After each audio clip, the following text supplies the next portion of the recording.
গৌরবজনক এই ঐতিহাসিক মুহূর্তে বাংলাদেশের সাহসী ছাত্র জনতাকে বিরচিত অভিনন্দন। হাজারো শহীদের প্রাণের বিনিময় জনতার ঐতিহাসিক এই বিপ্লবের মধ্যে দিয়ে গণহত্যাকারী খুনি হাসিনার পতন হয়েছে। রাহু মুক্ত হয়েছে আমাদের প্রিয় বাংলাদেশ।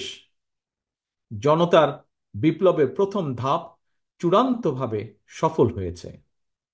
লাখো শহীদের প্রাণের বিনিময়ে অর্জিত বাংলাদেশ কখনো পরাজয় মানতে পারে না।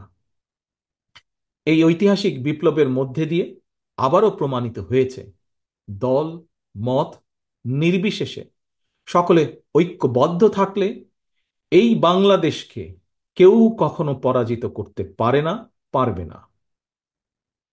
প্রিয় দেশবাসী, বিজয়ের এই ঐতিহাসিক মুহূর্তে আমি আজ সেই সব মায়েদের প্রতি বিনম্র শ্রদ্ধা জানাই এই গণবিপ্লবে যারা তাদের প্রিয় সন্তানকে হারিয়েছেন।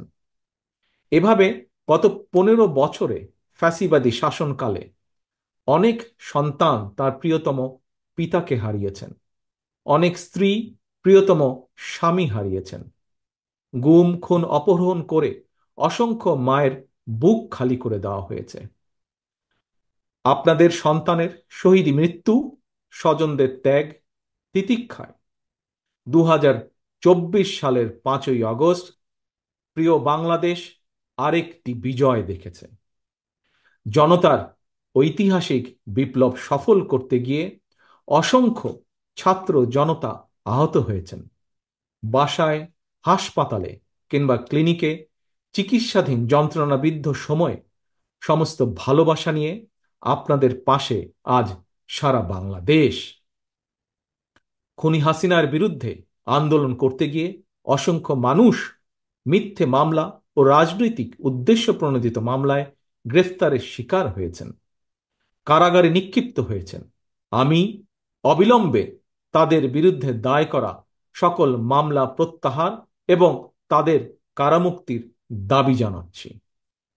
একই সঙ্গে ছাত্রছাত্রীরা যাতে আবার স্বাভাবিকভাবে হলে, হোস্টেলে, ক্লাসে ফিরতে পারেন এবং পরীক্ষায় অংশ নিতে পারেন, আশা করি সেই পদক্ষেপ দ্রুত গ্রহণ করা হবে। প্রিয় দেশবাসী, দেশের 18 কোটি মানুষকে জিম্মি করে 12.5 কোটি ভোটারের ভোটের অধিকার কেড়ে নিয়ে বাংলাদেশকে তাবেদার রাষ্ট্রে পরিণত করা হয়েছিল।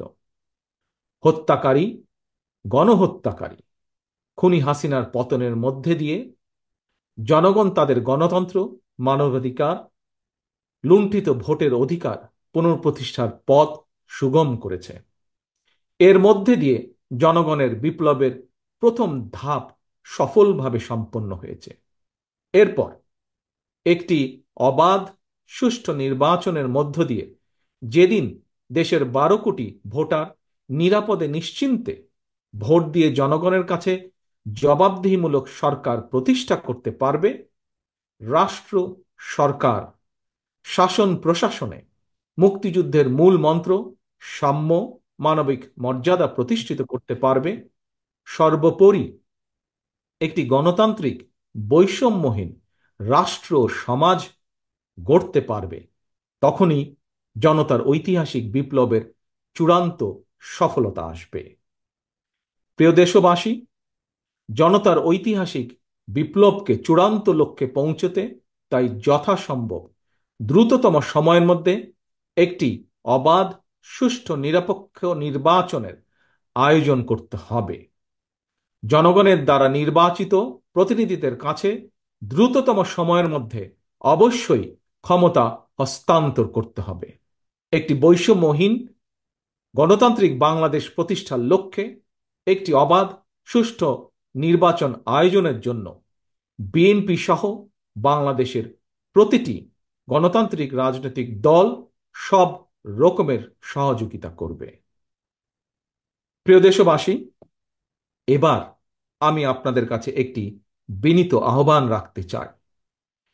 বিজয়ীর কাছে পরাজিতরা নিরাপদ থাকলে বিজয়ের আনন্দ মহিমান্বিত হয়।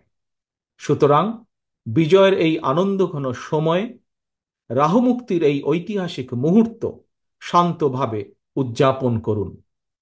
অনুগ্রহ করে কেউ প্রতিশোধ কিংবা প্রতিহিংসা পরায়ণ হবেন না।